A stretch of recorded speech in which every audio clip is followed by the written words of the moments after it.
So intensive planting is a really cool way of gardening, especially if you don't have a ton of space. So with this method, you'll basically take your traditional or more traditional ways of gardening, like square foot gardening, and you intensify the spacing requirements so that you get far more into your garden space. So let me show you a really quick example of that.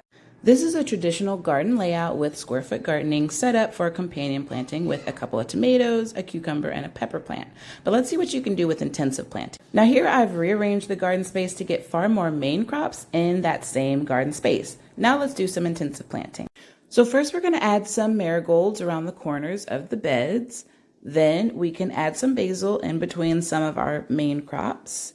We'll also add some beans in certain areas throughout this garden space.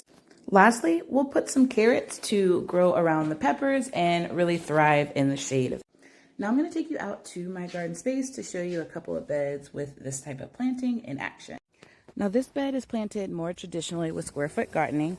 I've got corn planted, and then I've got some pumpkins planted in the corners. This is an intensively planted garden. I've got a lot of companions down the center, leeks, things like that, which are helping to shade my strawberry plants. This is a more traditionally planted garden space. The tomatoes are 1 per square foot. I have, though, planted some beans, which are going to start sprouting. That's going to give it a more intensive garden plan. I hope that helps, and I hope you try out this way of gardening. It is really, really fun.